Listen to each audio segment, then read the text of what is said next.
खुदा की परिभाषा, हुवल अव्वल हुवल आखिर हुवल जाहिर हुवल बातिन वहुवा वकुल्लै शैइन अलीम। हुवल अव्वल, he is the first, there is nothing before him. हुवल अव्वल, हुवल आखिर, उसके बाद कुछ नहीं होगा। वो परवरदिगार वो है जिसके आगे कुछ नहीं होगा, उसके आगे कुछ है नहीं। हुवल जाहिर, जितना दिखता है वो सब वही है। हुवल बातिन, जो हमें दिखता है वही थोड़ी है। चंद्रमा का पिछला हिस्सा नहीं दिखता तो क्या है नहीं? तो जो तुम्हें नहीं दिखता लेकिन है वो भी वही है। हुवल जाहिर हुवल बातिन वहुवा वकुल्लै शैइन अलीम, हर बातों को जानने वाला है वो। और क्या कहते हैं वेद, क्या कहते हैं? शिव सहस्त्र नाम में भगवान शंकर के 1000 नाम हैं।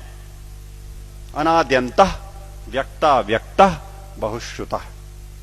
अनाद्यंतः, जिसका आदि नहीं, जिसका अंत नहीं।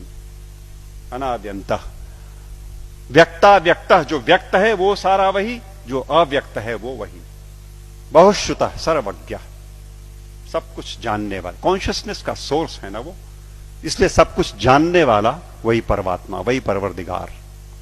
और Bible, I am the alpha and the omega, I am the alpha and the omega, I am the first and the last. किससे लड़ रहे हो और क्यों लड़ रहे हैं? हम क्यों नहीं कोर में जाते और उन एक बातों को देखते जो एकदम एक तरीके से डिफाइन करता है उस परमात्मा को, और उसको छोड़ करके हम छिलकों पे लड़ाइयां लड़ रहे हैं। गूदे छोड़ करके हम छिलकों पे लड़ाइयां लड़ रहे हैं, जाने गंवा रहे हैं, दुकानें जलाते हैं, शहर फूंक देते हैं, और अपने इस देश की और आसपास के पड़ोसी देशों में भी तबाहियां कटी हुई हैं छिलकों की लड़ाई पे।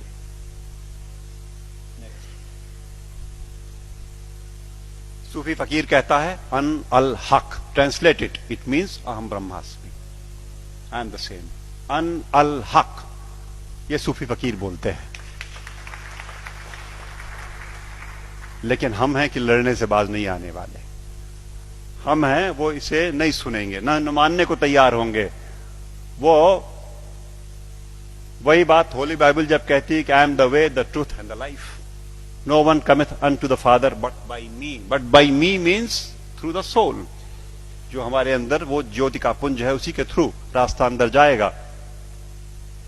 एक बात और, वेद कहते हैं न तस्य प्रतिमा अस्ति यस्य नामा महद्यशः, उसकी परवरदिगार की कोई मूर्ति नहीं बन सकती। वेद कहते हैं, निराकार ब्रह्म को जब परिभाषित करते हैं तो कहते हैं न तस्य प्रतिमा अस्ति यस्य नामा महद्यशः। गुरु जी बैठे हुए हैं, कुछ अगर खोट हो तो टोक देंगे। वो जो मूर्ति पूजन गलत नहीं है, अपने हिसाब से उन्होंने कहा वो इनिशियल स्टेजेस में आपके लिए ठीक है, करो आप, भाव आपने वहां प्रतिष्ठा की, आपको परिणाम देगा। लेकिन सच मायने में जो निराकार पर ब्रह्म है उसकी मूर्ति वूर्ति नहीं बननी। तो बातें फिर वही सारी की सारी, जहां एका है वो देखेंगे नहीं, जहां झगड़ा है वहां बैठे हुए हैं, वहां हथियार निकाल लिए हैं। नेक्स्ट, सच बात तो यह है कि आज की दिक्कत यह है कि ये अधर्म जो है ये धर्म के रूप में चला आया है। समस्या ये हो गई, जो नहीं करने लायक बातें हैं उन्हें हम मानते हैं कि ये धार्मिक है। सती प्रथा थी कभी इसी देश में ना, 6 साल की बच्ची का ब्याह कर दिया, उसे शादी पता नहीं, गुड़िया गुड्डी खेलती हुई, और वो बैठी और मिठाई खा करके बीवी बन गई, पत्नी हो गई। और बगल के गांव का लड़का 8 साल का किसी बीमारी में चला गया, अब ये सती हो गई।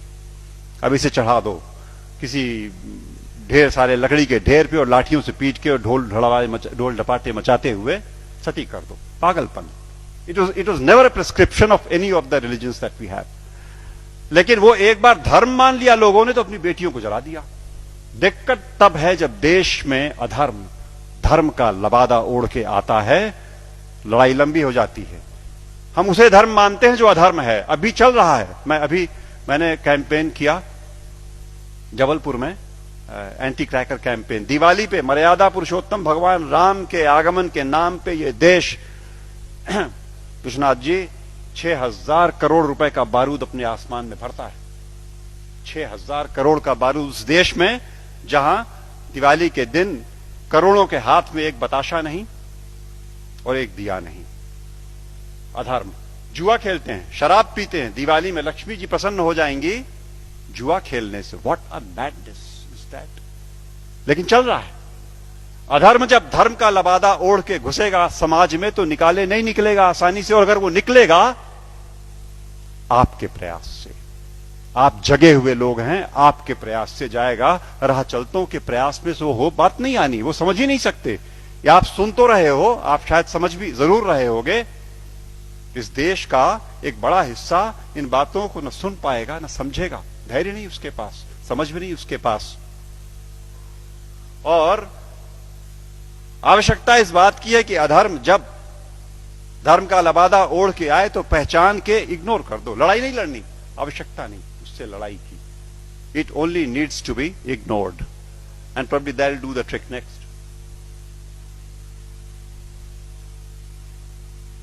सच बात तो यह है कि हम, जैसा मैं कह रहा था, कि हम छिलकों की लड़ाई में लगे हुए हैं, गूदे की ओर ध्यान नहीं दे रहे। और मेरे घर पे मैं शाम को आसपास के मोहल्ले के गरीब बच्चों को पढ़ाता हूं, थोड़े से। उन्हें रोज एक टॉफी एक बच्चे को देता हूं, उनको इनकरेज करने को कि वो आए।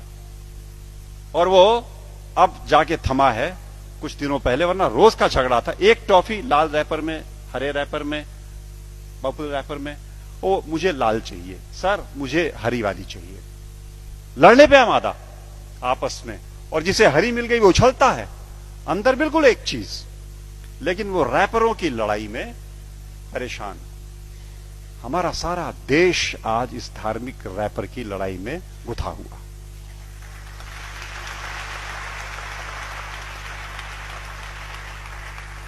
और यकीन मानो आपकी वो परवरदिगार ऊपर से देखता होगा तो बड़ा हंसता होगा। ये मनुष्य मेरा इंटीग्रिटी और मेरा कंपैशन लेकर के पृथ्वी पर मेरे नुमाइंदे बन करके इन रैपर्स पे उलझे हुए लड़ रहे हैं। और ये मेरे घर की छत के बच्चे तो चलो खाली आवाज कशी करते हैं, यहां तो चाकू लगा देते पेट में, यहां तो जान मार देंगे, दुकानें जला देंगे, शहर लूट लेंगे। उन रैपर्स की लड़ाई में कब तक चलेगा मित्रों? सच बात तो यह है, मैं हल्का महसूस कर रहा हूं आज आपके बीच में ये बातें कह करके। मैंने ये बोझ उतार करके आपके कंधे पे डाला।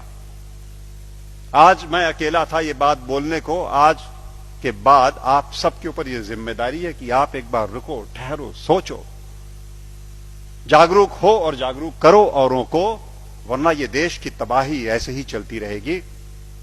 नेक्स्ट।